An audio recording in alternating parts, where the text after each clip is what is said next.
Bonjour à toutes et tous. Merci de nous avoir rejoints pour cette conférence de presse sur notre nouveau projet de directive cybersécurité et concernant la stratégie globale de l'Europe en matière de cybersécurité. Les commissaires sont en train de se regrouper dans la salle verte, mais avant de les entendre, je vais vous présenter une petite vidéo pour vous montrer comment les entreprises peuvent ou non faire face au piratage. C'est un scénario plutôt réaliste qui vous montre une entreprise qui n'a pas pris les précautions nécessaires et qui a dû payer le prix fort. Et voir comment vous pouvez mettre en œuvre un plan de gestion des risques et vous épargner pas mal de tracas. Voilà. Donc merci de baisser les lumières. Comme ça, nous allons lancer la vidéo. Et les commissaires nous rejoignent dans quelques instants.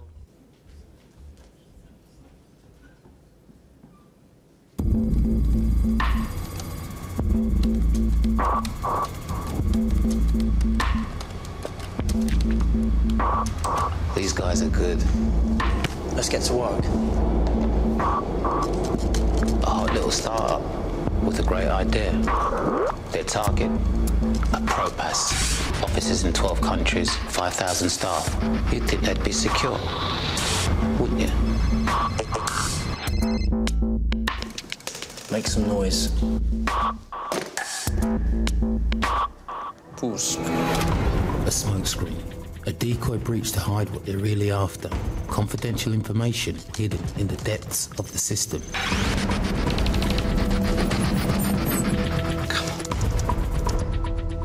Still here? The computer's crashed. Join the club. See you Monday. It's okay for some.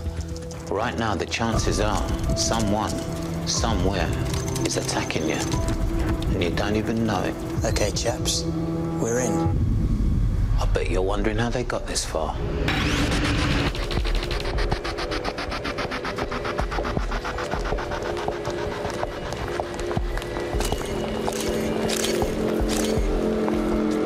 Give us a smile. Lovely.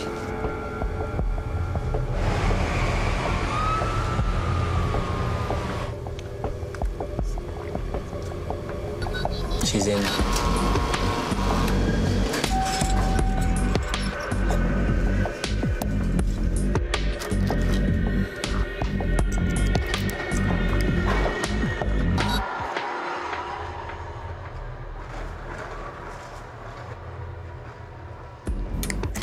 Sensitive passwords and system details from a keystroke logger hidden under a desk for 6 months.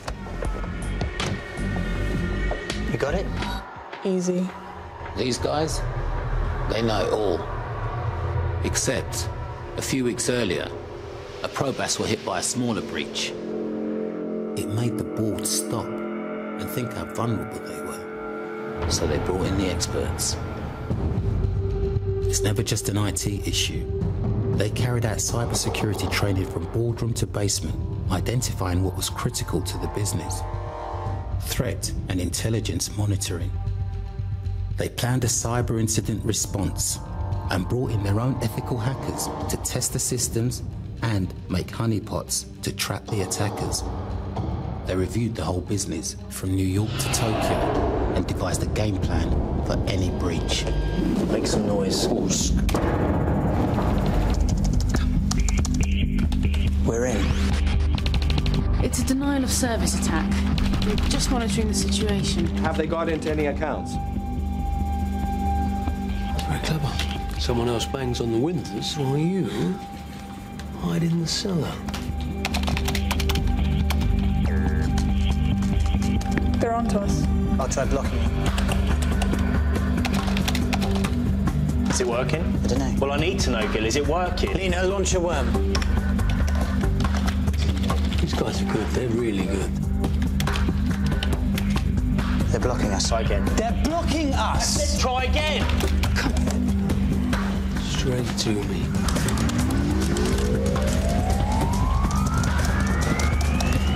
Gotcha.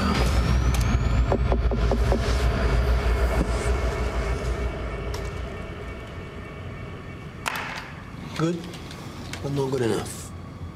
You're okay. Traffic's blocked.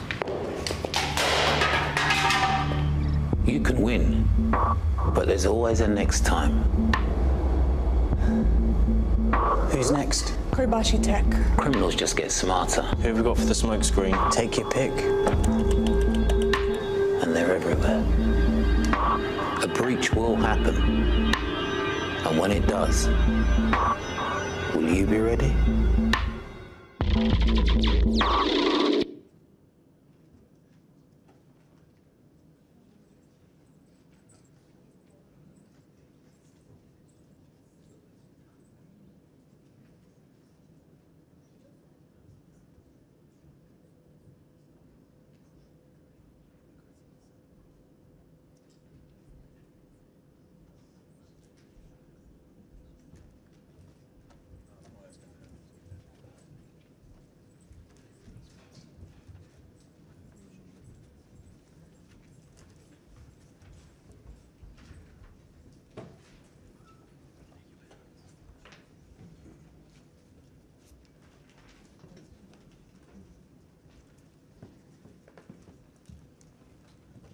Mesdames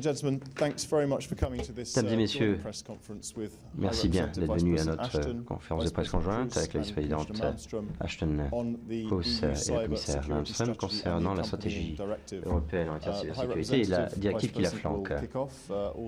La haute représentante vice-présidente va lancer les discussions, les deux collègues interviendront et ensuite ce sera le temps pour vos questions et commentaires. Merci Michael. Je suis ravi d'être entouré de mes collègues, Kouss et Malmström, pour présenter la stratégie UE en matière de cybersécurité. Voici donc notre vision pour prévenir et répondre à ce problème croissant des cyberattaques et de la cybercriminalité.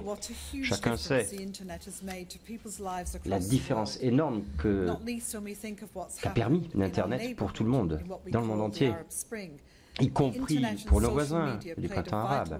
Et bien sûr, les médias sociaux, à cette occasion, ont permis aux jeunes, aux femmes, aux groupes marginalisés, partout, de se mettre en contact les uns avec les autres et d'appeler le changement. Mais on sait qu'il y a des conséquences aussi. Il y a quelques 150 000 virus informatiques qui circulent chaque jour, d'après les estimations. Autant d'ordinateurs sont attaqués et piratés chaque jour. On est en milliards d'euros de dommages. Certains gouvernements et grandes organisations sont attaqués au quotidien. Et permettez-moi de signaler qu'il y a lieu de protéger plus particulièrement nos enfants de ceux qui les menacent ou souhaitent les abuser, avec des violations inacceptables de l'espace, du cyberespace également. Donc il faut trouver un équilibre délicat dans l'élaboration de nos politiques, au cœur desquelles il s'agit de dire et d'affirmer que les droits fondamentaux sont aussi importants dans le monde virtuel que dans le monde réel. Nous sommes unis en Europe quant à ce principe. Le cyberespace doit rester ouvert et libre avec les mêmes normes, les mêmes principes, les mêmes valeurs défendues dans le monde réel comme dans le monde virtuel. L'Union européenne est déterminée à promouvoir et à défendre nos valeurs dématérialisées. Pour que chacun bénéficie du cyberespace, il faut qu'il reste libre et ouvert. C'est un principe directeur de la cyberdiplomatie européenne, mais il faut reconnaître nos responsabilités également. Il faut convenir de la déontologie à suivre dans le monde dématérialisé. Et donc, nous avons déjà commencé à travailler pour renforcer la confiance entre les pays, pour établir des scénarios de gestion de crise. Il faut améliorer la confiance entre les pays, bien sûr, mais aussi entre le secteur privé et le secteur public. De sorte que la stratégie que nous lançons aujourd'hui fixe différentes priorités pour améliorer les systèmes informatiques, pour réduire la cybercriminalité, pour établir une politique du cyberespace au niveau international pour l'Union européenne. C'est-à-dire qu'il faut voir comment les États membres peuvent travailler ensemble avec aussi les institutions européennes. Ça veut dire améliorer la coopération entre les différents domaines de politiques européennes, promouvoir la coordination entre le militaire et le civil, et ça veut dire travailler plus étroitement avec nos partenaires internationaux, avec le secteur privé, avec la société civile. Nous sommes convaincus que l'expansion de l'Internet est un vrai succès. Une nouvelle stratégie UE est un moment important permettant de travailler ensemble à un Internet libre et sûr. La vice-présidente Madame Kouss. Merci. Oui, pour ajouter à ces propos avisés de Cathy Ashton. Internet est très important pour nos économies, pour nos valeurs et pour nos droits humains. C'est tout à fait vrai et chacun le reconnaît. Il faut des systèmes sécurisés, faute de quoi ces bénéfices et valeurs en pâtiront. Il faut travailler ensemble. Et voilà d'ailleurs pourquoi nous sommes à 3 ici devant vous. Alors c'est vrai que parfois les gens se disent est-ce que on arrive à coopérer ensemble à ce niveau-là? Eh bien je peux vous dire que oui, nous avons très bien coopéré. On pourrait dire girl power. C'était en jeu. Nous avons maintenu la barre haut. Et nous prenons en compte ce que vous faites, vous, journalistes, si vous me permettez d'aborder la façon dont vous faites votre travail aujourd'hui et dont vous ferez votre travail demain. Beaucoup d'entre vous, je n'en doute pas, essayez de couvrir, allez essayer de couvrir les négociations budgétaires aujourd'hui et demain et cette nuit. Et toutes et tous êtes confrontés à une énorme pression pour être partout à la fois. Ça étant dit,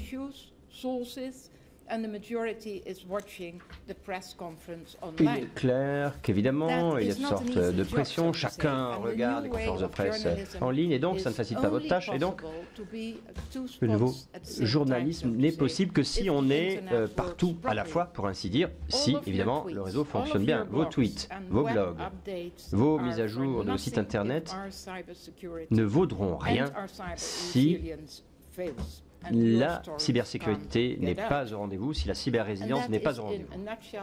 Voilà, en quelques mots, la grande importance d'un Internet libre, ouvert et sûr pour nos sociétés, pour notre démocratie, pour nos économies.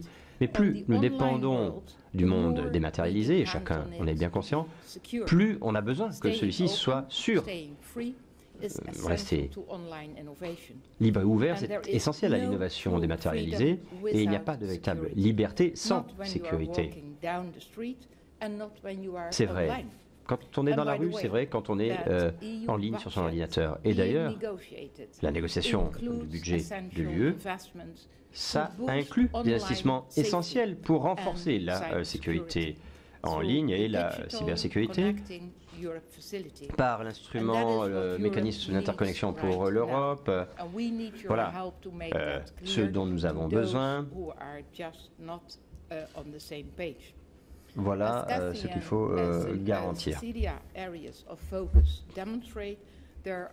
Et on voit dans ce que fait Cecilia qu'il y a beaucoup de domaines où il faut assurer la cybersécurité, mais finalement tous ces domaines se complètent les uns les autres. Il ne s'agit pas de travailler de façon cantonnée, isolée les uns des autres. Au contraire, tout cela est très complémentaire. Un exemple, pour que les partenaires internationaux nous prennent au sérieux, nous devons mettre de l'ordre dans notre maison. Chacun sait qu'il y a des incidents de cyberattaque, ça a été cité à juste titre par la commissaire.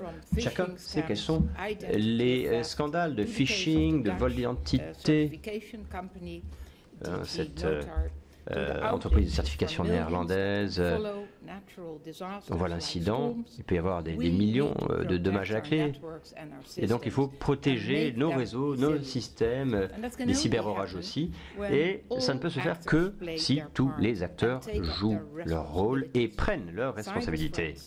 Les cybermenaces ne sont pas confinées aux frontières nationales et la cybersécurité ne devrait pas l'être non plus. De sorte que notre stratégie est flanquée d'un projet de directive pour renforcer la cyberrésilience dans notre marché unique, ce qui garantira que les entreprises prennent les mesures nécessaires pour des réseaux stables et sûrs. Et on l'a vu d'ailleurs dans l'affaire néerlandaise. DigiNote, eh bien, on a pu voir qu'ils n'ont pas révoqué les certificats numériques, ils n'ont pas constaté qu'ils avaient été piratés, et donc des certificats ont été émis frauduleusement et ont été diffusés en ligne, sapant finalement la confiance qu'on peut avoir dans le système. Dans le cadre de notre proposition, les secteurs qui utilisent les réseaux de télécom de façon qui est crucial pour notre économie et notre société, l'énergie, le logement, le transport, les institutions bancaires, les compagnies Internet clés devront gérer les risques et faire rapport des risques significatifs. On le fait déjà dans les télécoms, ça n'a rien de nouveau, mais ce sera vrai aussi pour les autres secteurs où il faudra indiquer quels sont les incidents majeurs qui sont produits. Il faudra être équipé pour se protéger. Voilà ce qu'attendent de chacun les citoyens à juste titre. Comme pour les autorités compétentes chargées des réseaux, de la sécurité de l'information, de bonnes équipes de gestion de crise en cas de cyberattaque. Donc il s'agit d'une responsabilité partagée et il est clair que le secteur de la sécurité européen doit jouer son rôle.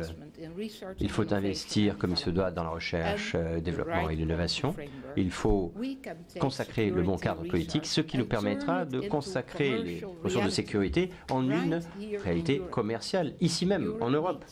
L'Europe doit avoir des systèmes résilients qui résistent, des réseaux résilients. Ne pas agir imposerait des coûts notables pour les consommateurs, pour les entreprises et pour la société dans son ensemble.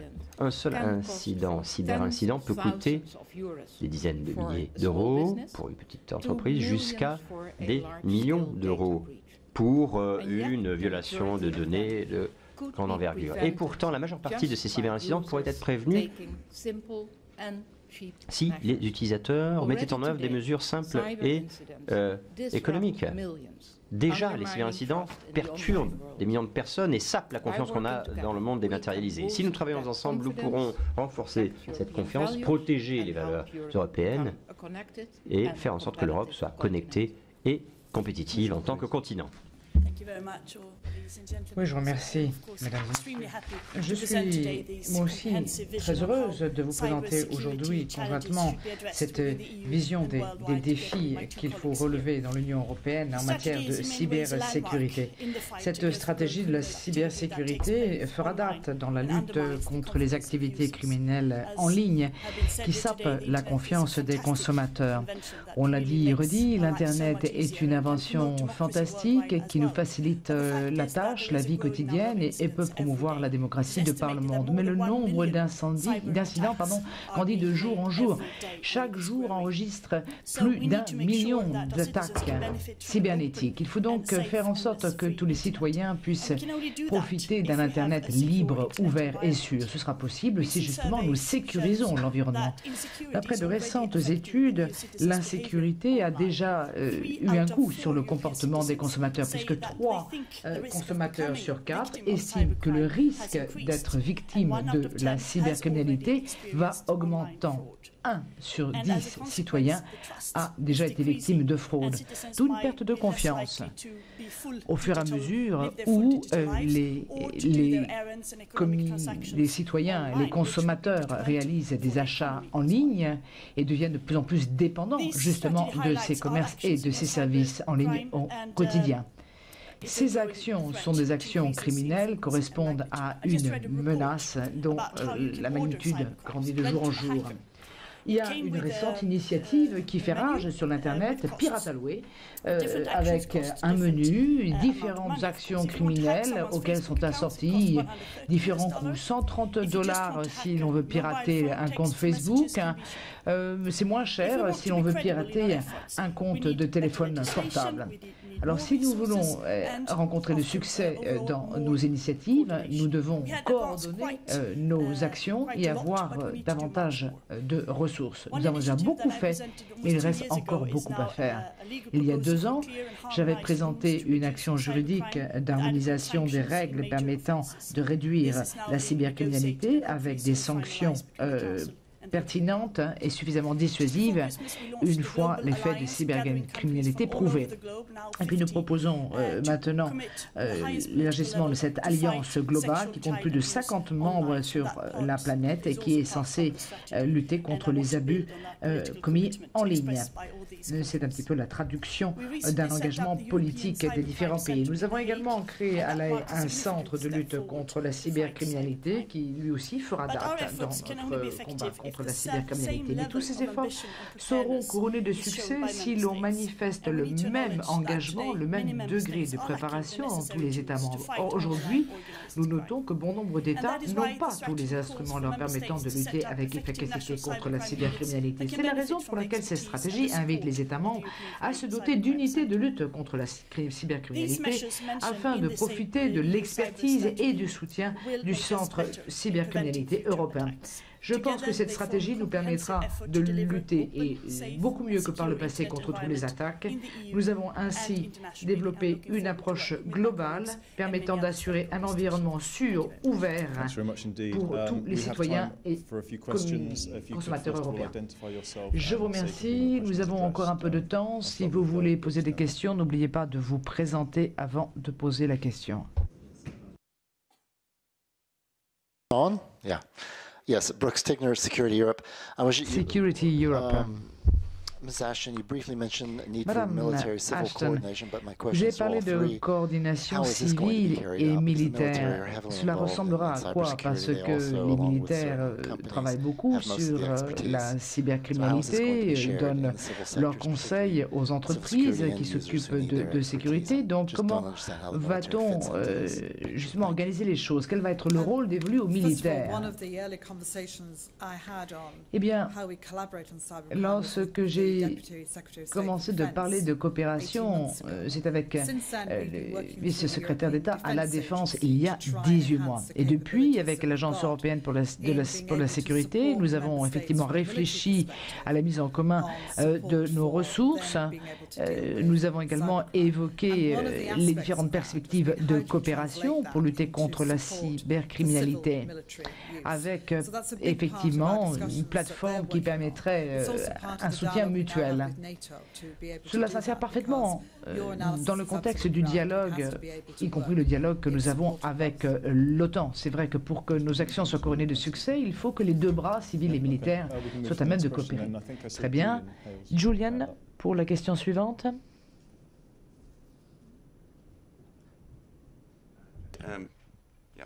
Julian Hale, all right, for Defence News.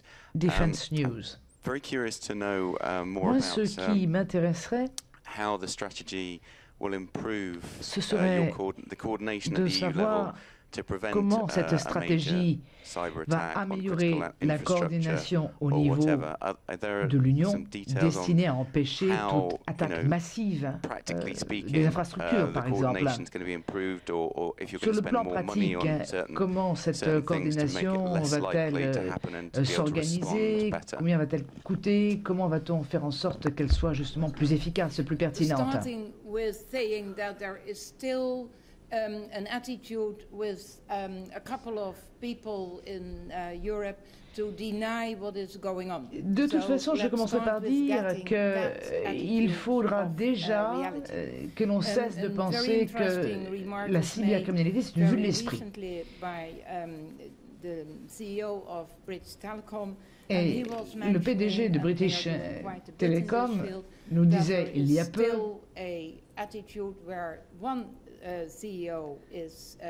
que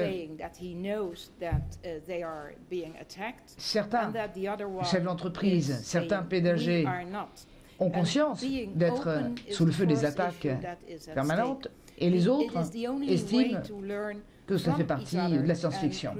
Pour vous dire qu'il y a un réel défi. Il faut effectivement que l'on partage les expériences et que l'on crée les incitations pour mieux faire. L'ouverture et la transparence, ce n'est pas une opportunité de faire acte de contrition parce que l'on a honte d'avoir été victime de cybercriminalité. Tout le monde peut protéger de cette expérience. J'ai évoqué le cas néerlandais avec des millions d'euros de pertes encourues par les victimes. Donc cela nécessite une plus grande sensibilisation, la perte de la réputation présumée n'entre pas en ligne de compte. de par ma précédente expérience avec le portefeuille de la concurrence, j'ai eu l'occasion d'observer que les entreprises parfois préfèrent se voiler la face et tourner le dos à la réalité. Mais là, la situation exige un autre comportement. Le centre cybercriminalité qu'on a ouvert il y a un mois à La Haye va précisément se concentrer là-dessus. Ce sera le point focal qui compilera l'expertise qui existe déjà, notamment en Europol, mais aussi dans les États membres, avoir les meilleurs cerveaux là-dessus, créer des structures permettant d'établir le lien avec le secteur, l'université, d'autres secteurs concernés pour un partage d'expérience, pour tirer les leçons des différentes attaques sur les infrastructures critiques, procéder à des analyses, notamment d'évaluation de la menace, réaliser des enquêtes conjointes et autres. Voilà, donc partage d'expérience, puisque certains pays sont très expérimentés en la matière, d'autres moins, et pourquoi pas façonner des modèles, voir un petit peu comment faire part de l'expérience pour mieux se protéger. Question suivante. Ah, pardon. La commissaire Kroes. Oui, j'ajouterai un chiffre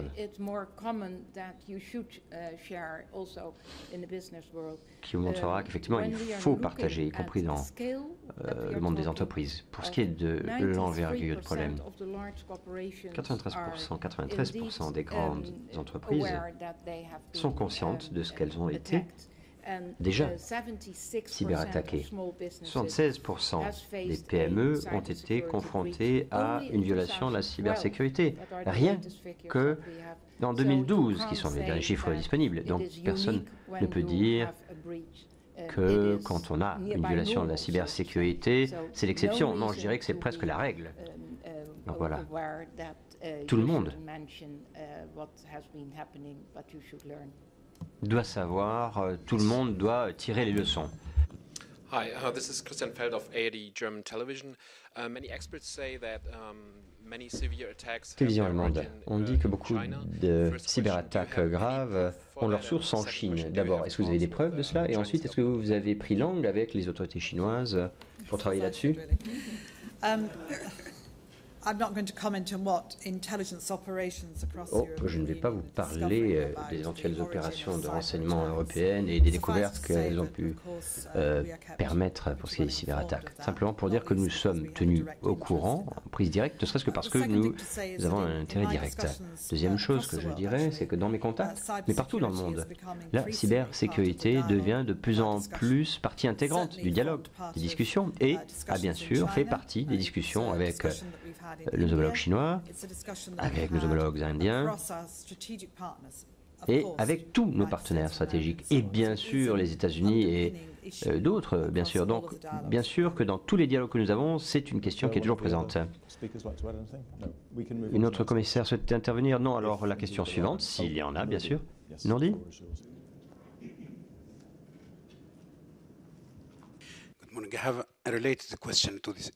Bonjour, j'ai une question. Est-ce que les services de Mme Ashton ont terminé leur analyse des éléments de preuve présentés par la Bulgarie concernant l'attentat à la bombe à Sofia? Oui, vous l'avez vu, j'ai publié en ligne une déclaration et je condamne les attentats où qu'ils se trouvent. Alors bien sûr qu'il faudra étudier par le menu ce que nous disent les autorités bulgares, et d'ailleurs j'aurai l'occasion aujourd'hui de rencontrer les collègues bulgares, et bien sûr que ces discussions nous permettront de voir ce que les États membres doivent décider comme prochaine étape. Alors oui, David Garrett, rapidement, et ensuite on devra arrêter. Yeah, just follow up to the question about China. Is the greatest threat from la Chine est-elle la plus grande menace contre la cybersécurité, en plus des États voyous ou leur faisant face de nouvel État voyou? Dans quelle mesure s'agit-il véritablement d'un nouveau dossier? Ou est-ce que c'est peut-être parce que l'ordre de grandeur a explosé? Dans quelle mesure les États membres se sont-ils déjà dotés d'instruments qui correspondent à cette approche ou ont pris des mesures qui vont dans le sens de cette approche? Alors, effectivement, nous avons déjà une expérience en matière de télécoms. Ce qui est en jeu, c'est la coopération entre les États membres. Et nous devons maintenant faire en sorte que les États membres s'attachent à collecter des informations et les répercutent. Répercutent à qui de droit? Ceux qui sont au courant des dossiers ou ceux qui devraient l'autre. Donc je crois que l'ENISA aussi fait tout le nécessaire pour stimuler cette coopération. La nouvelle ENISA fera davantage et les institutions nationales, encore une fois, s'attacheront à collecter et partager ces informations. Je vous remercie tous et je voudrais remercier nos 3 commissaires. Les documents sont disponibles à l'extérieur de la salle en plus des mémos. Je vous remercie. Sans oublier les versions électroniques, cela va sans